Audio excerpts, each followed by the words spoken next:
जब हक और अधिकार की बात आए तो निमंत्रण नहीं मांगे जाते। जब हक और अधिकार पे बात आए तो निमंत्रण नहीं मांगे जाते। जिसका जमीर जिंदा होता है वो खुद ब खुद चला आता है, और अमितेश पांडे का जमीर जिंदा है, वो यहाँ पे आ गया है।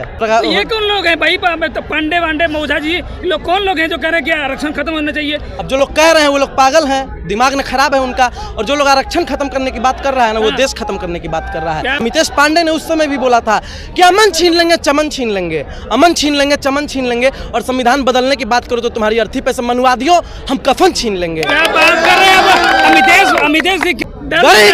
भाजपा वालों से डरेंगे? कल लड़े तो चोरों से, आज लड़ेंगे गोरों से। भाजपा वालों से डरेंगे? कल लड़े तो चोरों से, आज लड़ेंगे गोरों से। गोरों से कल भी लड़े थे, आज चोरों से भी लड़ेंगे। गोरे लोग कौन है अमितेश भाई? गोरे अंग्रेज थे और आज के गोरे भाजपा और आरएसएस वाले हैं। चोर अंग्रेज थे और चोर आज भाजपा वाले हैं। दूसरी बात, भाजपा नहीं चाहती कि इस देश का बहुजन तरक्की करे, इसीलिए बहुजन का आज का जल्दी भगाओ भाजपा।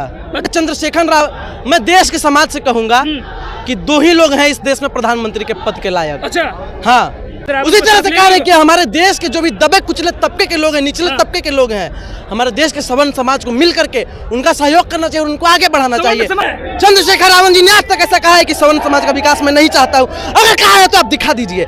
ये आदमी चंद्रशेखर रावण जी के छवि को कलंकित करने का काम कर। चंद्रशेखर रावण जी 100% लोगों की लड़ाई लड़ रहे हैं। जो भी लोग वंचित हैं, जिनके साथ भी दुर्व्यवहार हो रहा है, जिनके साथ भी गलत हो रहा है, चंद्रशेखर रावण जी उनकी आवाज उठा रहे हैं। आप देखिए, हमको उन पे कुछ नहीं बोलना है। डर लग रहा है ना? डर नहीं लग ना?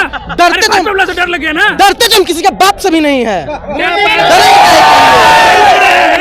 याद क्यों सन 65 में कैसे नंगा कर डाला था छोटे से लाल बहादुर ने, तुम भाजपाइयों को नंगा कर डाला था, पता होना चाहिए। चंद्रशेखर रावण जी ने कहा कि आप हमारी बहन विनेश फोगाट को सदन में बुलाइए और भरे सदन में उन्हें सम्मानित करने का काम कीजिए। बताइए ऐसे खिलाड़ियों का मान सम्मान बढ़ेगा कि नहीं बढ़ेगा? महिला विरोधी नरेंद्र मोदी, एक लाइन की बात है, महिला विरोधी।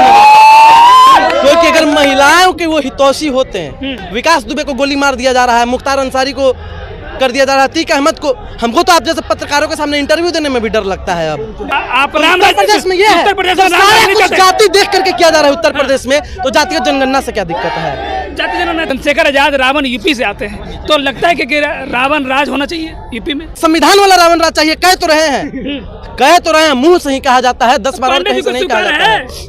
क्यों नहीं स्वीकार है? बिना स्वीकृति के ही हम यहाँ आ गए। अमितेश पांडे जी, चंद्रशेखर आजाद रावण की महारैली में आ गया, क्यों हम नहीं आ सकते हैं? भारत का संविधान हमें इजाजत देता है कि देश के किसी भी कोने में घूम सकते हैं, विदेश घूम सकते हैं। नरेंद्र मोदी जी जब अमेरिका घूमते हैं, रूस घूमते हैं, यूक्रेन घूमते हैं, तो आप उनसे सवाल नहीं पूछते हैं कि आप काहे रूस, यूक्रेन और अमेरिका घूम रहे हैं। आप अमितेश पांडे सवाल पूछ रहे कि आप चंद्रशेखर रावण की रैली में काहे आ गए? सवाल तो है ना। देखिए, सवाल का जवाब हम दे रहे हैं। जब हक और अधिकार की बात आए तो निमंत्रण नहीं मांगे जाते। जब हक और अधिकार पे बात आए तो निमंत्रण नहीं मांगे जाते। जिसका जमीर जिंदा होता है वो खुद ब खुद चला आता है, और अमितेश पांडे का जमीर जिंदा है, वो यहाँ पे आ गया है। तो बहुजनों की लड़ाई, अमितेश पांडे भी साथ में है।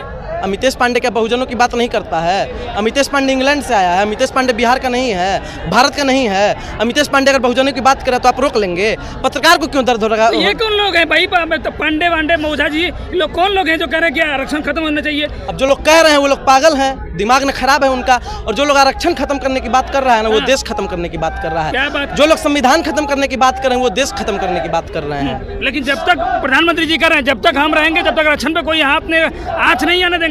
वो तो जब आँच नहीं आने देंगे तो लल्लू सिंह को काहे नहीं पार्टी से बाहर निकाले मोदी जी? आप जो लल्लू सिंह कहे थे कि 400 पार आ जाएगा तो आरक्षण खत्म कर देंगे, संविधान खत्म कर देंगे, बोले थे कि नहीं बोले थे? अनंत हेगड़े भाजपा से सांसद थे, क्या बोले थे कि अगर 400 पर आ गया तो हम संविधान बदल देंगे।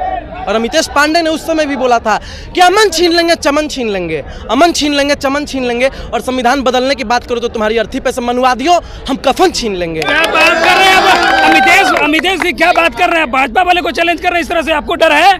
भाजपा वालों से डरेंगे? कल लड़े थे चोरों से, आज लड़ेंगे गोरों से। गोरों से कल भी लड़े थे, आज चोरों से भी लड़ेंगे। गोरे लोग कौन है अमितेश भाई? गोरे अंग्रेज थे और आज के गोरे भाजपा और आरएसएस वाले हैं। चोर अंग्रेज थे और चोर आज भाजपा वाले हैं। दूसरी बात, भाजपा नहीं चाहती कि इस देश का बहुजन तरक्की करे, इसीलिए बहुजन का आज का जल्दी भगाओ भाजपा। अच्छा, मतलब भाजपा नहीं चाहती बहुजन तरक्की करे? नहीं करे, भाजपा नहीं चाहती है। अरे राष्ट्रपति बना दिए भाई द्रौपदी मुर्मू जी को। 1 मिनट, कौन बना दिया?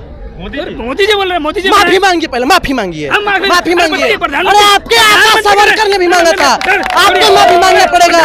सावरकर भी माफी मांगा था। सुनिए बाबा साहब का संविधान है, उसके तहत बनी है राष्ट्रपति, कोई नरेंद्र मोदी ने नहीं बना दिया। भाजपा के लोग कह रहे हैं कि हमने बनाया राष्ट्रपति, हमारी पार्टी ने बनाया राष्ट्रपति। ओ ठीक है, आप ही के स्टेटमेंट में भागिएगा मत, माइक मत हटाइएगा, कैमरे पे देखिए, पत्रकार पे कैमरे का फोकस कीजिए, पत्रकार क्योंकि माइक हटा लेगा। जवाब दीजिए आप। अब देखिए, आप कह रहे हैं कि बीजेपी ने उनको राष्ट्रपति बनाया, तो हमारी महामहिम राष्ट्रपति श्रीमती द्रौपदी मुर्मू जी अभी राष्ट्रपति हैं, राष्ट्रपति के पद पे हैं। आपके अनुसार उनको भाजपा ने राष्ट्रपति बनाया? मेरे अनुसार नहीं, भाजपा। सुनिए, ठीक है, नहीं आप अभी बोल रहे हैं, हम आपका नाम लेंगे। आपको डर लग रही है? चलिए भाजपा, ठीक है, भाजपा ने उनको राष्ट्रपति बनाया, आप लोग ऐसा कह रहे हैं, भाजपा ने उनको राष्ट्रपति बनाया। तो जब राम मंदिर का उद्घाटन हो रहा था तो भाजपा ने निमंत्रण नहीं दिया उनको, भाजपा वालों ने राम मंदिर के उद्घाटन में उनको नहीं जाने दिया। बताइए, जब संसद भवन का उद्घाटन हो रहा था तो किनके हाथों से बाकायदे होना चाहिए था? आप बताइए। तो बताइए ना, महामहिम राष्ट्रपति के हाथों होना चाहिए कि प्रधानमंत्री के हाथों होना चाहिए? नागरिक तो राष्ट्रपति होती है, राष्ट्रपति के हाथों होना चाहिए था ना। संसद भवन का उद्घाटन मैं कह रहा हूँ, तो मोदी जी कहती है, लेकिन आप लोग इस पे सवाल नहीं करेंगे। अमितेश पांडे यहाँ आवाज उठाना गया तो आप अमितेश पांडे से सवाल करेंगे? क्या आवाज उठा रहे हैं? चंद्रशेखर आजाद रावण की रैली में आए हैं। चंद्रशेखर आजाद रावण चाहते हैं कि बड़ा विकल्प हो इस देश में। देखिए, चंद्रशेखर रावण जी की जहाँ तक बात है, ऑन कैमरा में कह रहा हूँ, आप लोग रिकॉर्ड कीजिए। अगर चंद्रशेखर रावण, मैं देश के समाज से कहूंगा कि दो ही लोग हैं इस देश में प्रधानमंत्री के पद के लायक। अच्छा, हाँ, तीन लोग, तीन लोग। पहला राहुल गांधी जी, अच्छा, दूसरा सुश्री मायावती जी, और तीसरा चंद्रशेखर रावण जी। और इन तीनों में से अगर कोई भी प्रधानमंत्री बनता है तो देश का बहुजन एकजुट हो जाएगा, पूरा देश तरक्की की ओर बढ़ेगा। आप एक बात बताइए भाई, अगर घर में दो भाई हैं और एक की तबीयत खराब है या एक किसी भी तरह से कमजोर है, तो आपके घर का विकास कभी हो पाएगा? नहीं हो पाएगा ना। अगर आपका भाई बीमार है या कमजोर है तो आप जो भी कमाइएगा उसको सुदृढ़ बनाने में ही सारा खर्च हो जाएगा, तो कभी विकास नहीं हो पाएगा। लेकिन अगर वही आप लोग दोनों भाई मिल करके काम करें, आगे बढ़े, तो घर का विकास होगा कि नहीं होगा? तो चंद्रशेखर आजाद रावण उसी तरह से कह रहे हैं कि हमारे देश के जो भी दबे कुचले तबके के लोग हैं, निचले तबके के लोग हैं, हमारे देश के सवर्ण समाज को मिल करके उनका सहयोग करना चाहिए और उनको आगे बढ़ाना चाहिए, तभी देश का विकास होगा। सवर्ण समाज को सपोर्ट करेगा चंद्रशेखर? क्यों नहीं करेगा? क्यों नहीं करेगा? करेगा, क्यों नहीं करेगा? वो कह रहे कि प्रधानमंत्री करे, हमारे साथ में लोग हैं। मायावती जी का नाम आप सुने हैं? हाँ, मायावती का नाम सुने, बताइए ना। देखिए, माफी मांगिए, सुनिए पहले, मुख्यमंत्री बने, देखिए माफी मांगने की बात है। चिल्लाइए मत, चिल्लाने से नहीं होगा। सुनिए, मानते हैं आप वक्ता अच्छे हैं, लेकिन श्रोता भी अच्छा होना जरूरी है। आप कैमरे का रिकॉर्डिंग खोल लीजिएगा और सुन लीजिएगा। ये पत्रकार मोदी जी को मोदी जी कह रहे थे, और अभी मायावती को, हम मायावती का नाम सुने हैं, मायावती जी नहीं लगाया गया आपसे, आप कहे नहीं मायावती कहिएगा, माफी मांगिए पहले। नहीं, माफी मांगिए। यह पत्रकार मनुवादी पत्रकार है, और मनुवादियों की 3 दवाई, जूता चप्पल और कुटाई। मंडवादी तो आप लोग हैं भाई, तो मायावती जी भाजपा की बोली बोलते हैं। भाजपा की बोली बोलते हैं। सुनिए, नरेंद्र मोदी को नरेंद्र मोदी जी कह रहे हैं और मायावती जी को मायावती काहे कह रहे हैं? अच्छा, एक बात बताइए कि आप माफी मांगिए कि नहीं? उस सवाल में क्या कि जी लगना चाहिए कि नहीं लगना चाहिए? उत्तर प्रदेश के पूर्व मुख्यमंत्री रही है, जी लगना चाहिए। लगना चाहिए, नहीं लगाना पड़ेगा, और लगना चाहिए, लगवाएगा, लगना चाहिए। आप बोलिए मायावती जी जिंदाबाद, आप बोलिए मायावती जी जिंदाबाद। आप बताइए, आपके पांडे जी बोलेगा नहीं बोला क्योंकि भाजपा का एजेंट है। बताइए, आप पांडे जी, अरे आप पांडे जी, देखिए एक बड़ा सवाल है। चंद्रशेखर आजाद रावण के नेतृत्व में कहते हैं कि चंद्रशेखर आजाद रावण 85% का नेतृत्व करते हैं, उसमें से खास कर रहे हैं कि स्वर्ण समाज को छोड़ देते हैं, स्वर्ण समाज की राजनीति नहीं चाहते, स्वर्ण समाज का विकास नहीं चाहते। आज तक कहा है चंद्रशेखर रावण जी ने आज तक ऐसा कहा है कि स्वर्ण समाज का विकास मैं नहीं चाहता हूँ? अगर कहा है तो आप दिखा दीजिए। ये आदमी चंद्रशेखर रावण जी के छवि को कलंकित करने का काम कर रहा है, बदनाम करने का प्रयास कर रहे हैं आप लोग।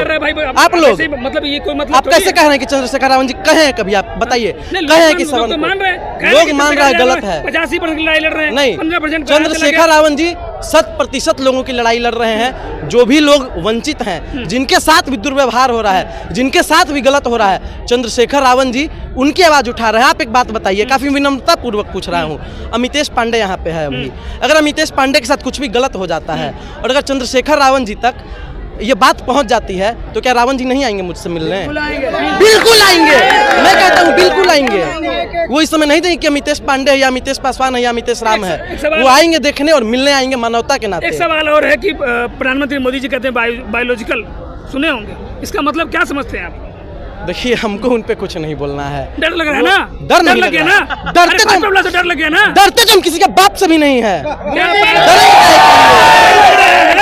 याद क्यों सन 65 में कैसे नंगा कर डाला था छोटे से लाल बहादुर ने, तुम भाजपाइयों को नंगा कर डाला था, पता होना चाहिए। हम तो डरने वाले डर नहीं लग रहा हैं। है? कांग्रेसी लोग हैं साहब, नहीं डरेंगे कभी कांग्रेस भी। वाले लोग हैं, कांग्रेसी लोग हैं, कांग्रेस की विचारधारा को मानते हैं। सुनिए एक मिनट, भाजपा से अगर अभी कोई मुकाबला कर सकता है, अच्छा। हवा में बात नहीं करेंगे, हाँ। नो डाउट, तो वो सिर्फ और सिर्फ अभी कांग्रेस है, क्योंकि सबसे ज्यादा सीटें हैं उसके साथ। और चंद्रशेखर रावण जी भी विपक्ष के नेता है, भाजपाइयों के साथ मिले नहीं है। एक अकेले सांसद है, क्या बात कह तो रहे भाजपाइयों से मिले नहीं है, अकेले सांसद हैं नगीना से। और जब सांसद नहीं भी थे, जब सांसद नहीं थे, विधायक नहीं थे, कुछ नहीं थे, तब भी हर जगह चंद्रशेखर रावण का बोलबाला होता था, चलता था।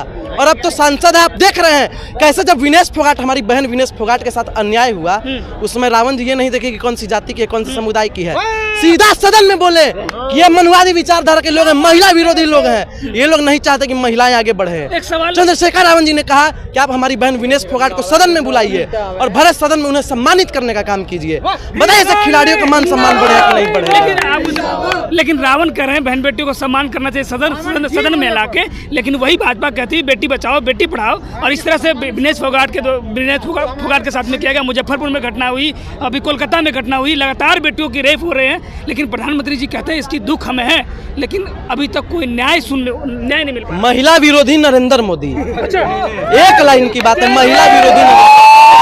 क्योंकि अगर महिलाओं के वो हितैषी होते हैं, महिलाओं के अगर वो हितैषी होते तो फिर ब्रिजभूषण शरण सिंह जेल में रहता। अच्छा। लेकिन ब्रिजभूषण शरण सिंह अभी क्या कहता है, मैं फर्ज नहीं हूँ महफिल की, मैं एक मुकम्मल महफिल हूँ, मैं फर्ज नहीं हूँ महफिल की, मैं एक मुकम्मल महफिल हूँ। महफिल न रहेगी महफिल फिर मुझको उठाया महफिल से। मतलब ब्रिजभूषण क्या कहना चाहता है कि मुझ पर मोदी जी का हाथ है, आप मुझे उठा लेंगे तो मैं सरकार गिरा दूंगा। अच्छा। कोई मतलब है?